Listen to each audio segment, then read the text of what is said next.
12장 1절부터 5절까지 있는 말씀을 보겠습니다.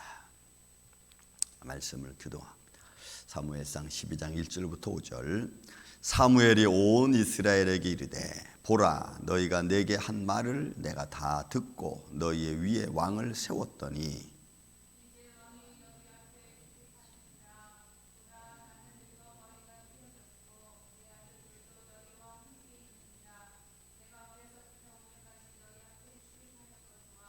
내가 여기 있나니 여호와 앞과 그의 기름 부음을 받은 자 앞에서 내게 대하여 증언하라. 내가 누구의 소를 빼앗았느냐, 누구의 나귀를 빼앗았느냐, 누구를 속였느냐, 누구를 압제하였느냐, 내 눈을 흐리게 하는 뇌물을 누구의 손에서 받았느냐.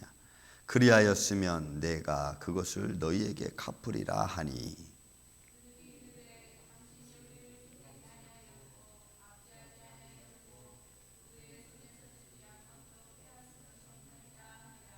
사무엘이 백성에게 이르되 너희가 내 손에서 아무것도 찾아낸 것이 없음을 여호와께서 너희에게 대하여 증언하시며 그의 기름 부음을 받은 자도 오늘 증언하느니라 하니 그들이 이르되 그가 증언하시나이다 하니라. 아멘. 자, 사무엘상 12장 전체적인 내용은 이제 내일부터 보겠지만 전체적인 내용은 이스라엘은 여호와 하나님만 섬겨야 살 수 있다라고 하는 내용을 사실 기록하고 있습니다. 그것 중에 하나가 이제 지도자인 사무엘로부터 시작되는 거죠. 그래서 먼저 오늘 본문의 말씀 읽은 것은 사무엘의 양심 선언입니다. 그리고 두 번째 나오는 것은 이제 6절 이하로부터는 이스라엘의 죄악을 지적하고 있고 사무엘이, 그리고 마지막 세 번째로는 그렇게 하지 우리가 이제 하나님 앞에 우리의 죄악을 회개해야 된다는 말씀으로 기록되어져 있습니다. 그래서 이 세 파트로 나눠져 있는 이 사무엘상 12장, 그 중에 먼저 1절부터 5절까지는 양심 선언, 지도자의 양심 선언. 자, 사무엘이 이제 나이 많아 늙었고 자기의 아들들은 사무엘처럼 그렇게 순결한 모습으로 이스라엘을 다스리지 못하는 가운데 있었습니다. 그런 가운데 이스라엘 백성들은 왕을 요구했고 그 왕을 요구한 것에 대하여 하나님이 허락했습니다. 허락했지만 조건이죠. 여러분, 조건적 허락입니다. 너희에게 기록된 대로, 그리고 너희가 마땅히 지켜야 될 일, 또 왕의 위치로서 지켜야 될 일에 관하여 아주 조건적인 모습에서 하나님이 허락을 하십니다. 그래서 허락을 받은 가운데, 그러니까 왕이 있고 이스라엘 백성들 그 지도자 있는 가운데서 사무엘이 하는 말입니다. 사무엘이 온 이스라엘 이르되 보라, 너희가 내게 한 말을 내가 다 듣고 너희 위에 왕을 세웠다. 그러니까 너희의 요구를 다 들어줬다는 얘기죠. 그리고 그들이 그렇게 요구한 것에 대해 이제는 어떻게 보면 반대로 지키라는 거예요. 나도 너희에 대해서 지켰으니까 너희도 하나님께 대하여 너희가 지켜야 될 바를 지키라고 하는 암묵적인 요구가 있는 상황입니다. 그래서 여러분, 우리는 하나님 앞에 우리가 뭔가 기도하고 또 기도한 내용이 있으면, 여러분, 우리가 하나님께 기도했으니까 하나님이 우리에게 응답해 주셨죠. 그러면 우리도 그 하나님 주신 축복을 가지고 다시 또 삶을 살아가면서 하나님께 영광을 돌려야 될 줄로 믿습니다. 그게 여러분 순서죠. 우리가 하나님께 기도하고 또 하나님 때로 우리가 축복해 주시고 허락해 주시고 형통한 길을 주시면 또 그 길을 통해서 우리는 하나님을 향하여 영광과 찬양을 돌리는 이런 어떤 교제의 관계가 사실 우리 안에서 매 순간순간 있어야 될 줄로 믿습니다. 근데 인간은 이제 이거를 잘 못하는 거죠. 욕심으로 받고 욕심으로 행하고 하나님의 은혜는 잊어버리고. 믿음의 사람들은 하나님의 은혜를 잊을 수 없습니다. 그래서 사무엘은 이스라엘 백성들에게 너희가 요구한 거 내가 다 들어줬다. 그러니까 너희도 이제는 하나님께 대하여 그런 모습을 잃지 말라고 하는 것을 암묵적으로 지금 가지고 있는 말씀입니다. 또 2절 3절에 이제 이 사무엘이 이스라엘 백성들 앞에 또 하는 말이 있죠. 너희 이위에 이제는 왕을 이제 세웠으니까 그 왕의 세움을 따라서 너희가 믿음 안에서 든든히 서라고 하는 그리고 나는 이제 머리가 쉬워졌고 내 아들도 너희와 함께 있으니 내가 오늘날까지 너희에게 행한 것처럼 너희도 이제 어떻게 보면은 그런 순결한 모습으로 살아가라는 거예요. 하나님 앞에 그렇게 드리라는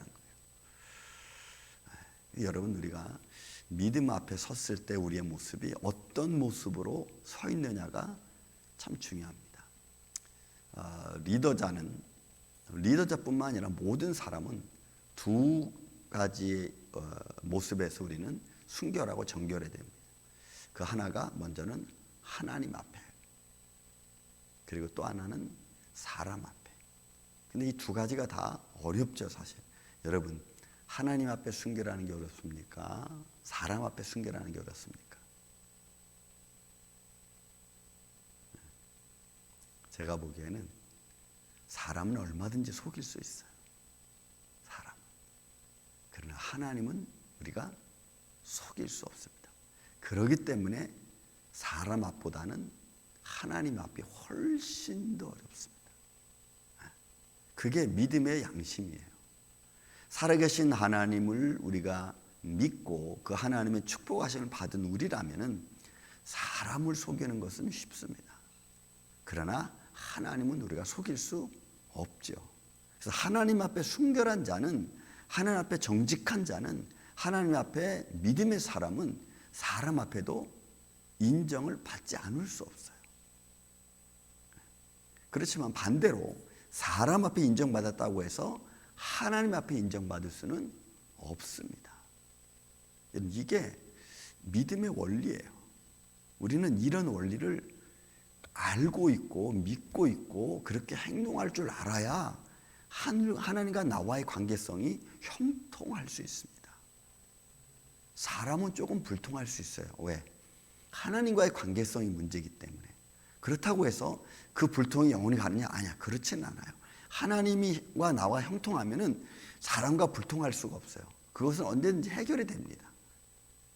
그러니까 이런 그 해결하는 데 있어서 내가 조금 힘들 때도 있고 내가 좀 편할 때도 있고, 그러나 결과적으로 보면은 하나님이 나를 높이고 형통하게 해주는 거라는 거죠. 이게 리더자의 모습이에요.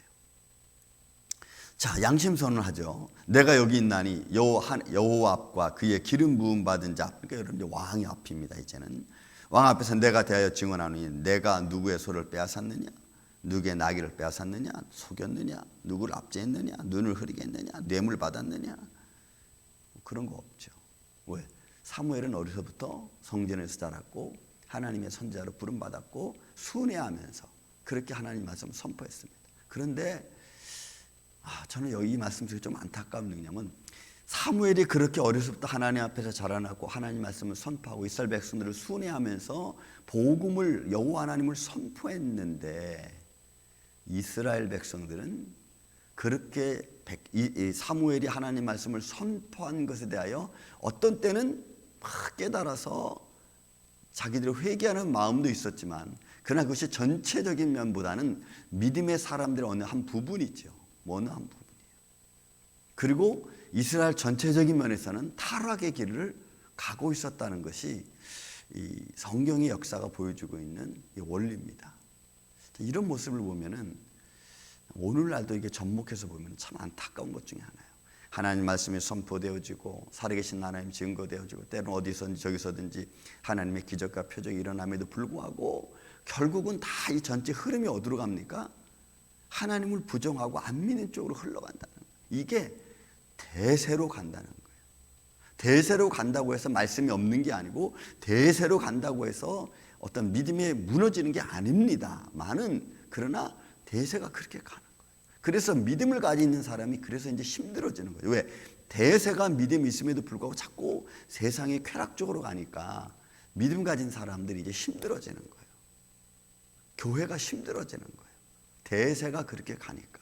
그러니까 여러분, 오늘날 코로나도 대세가 코로나로 막 이렇게 바이러스 쪽으로 가니까 여러분, 믿음의 사람들이 이게 이제 교회가 모임이 잘 안 되고 막 어려워지잖아. 이게 그렇다고 해서 믿음이 없는 겁니까? 교회가 없는 겁니까? 아니잖아요.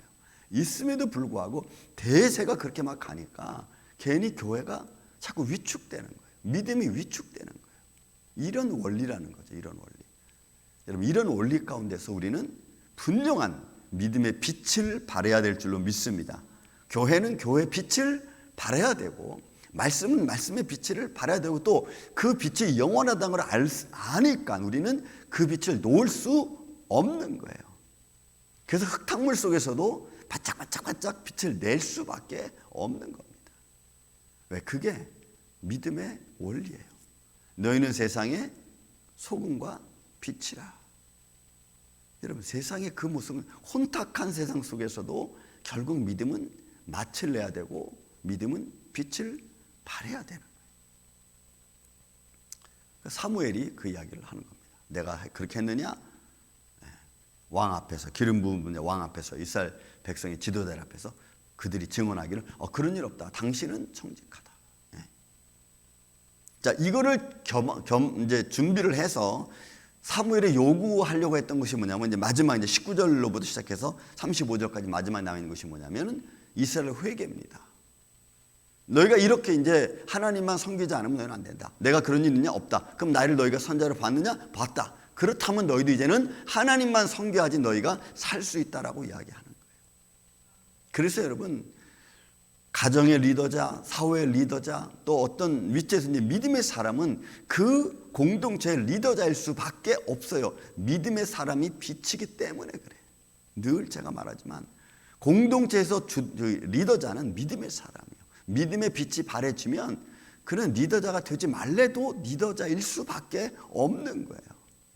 왜? 그 안에 생명이 있고 진리가 있기 때문에 그렇습니다. 그들이 이르되 당신이 우리를 속이지 아니하였고 압제하지 아니하였고 누구의 손에서든지 아무것도 빼앗은 것이 없나이다.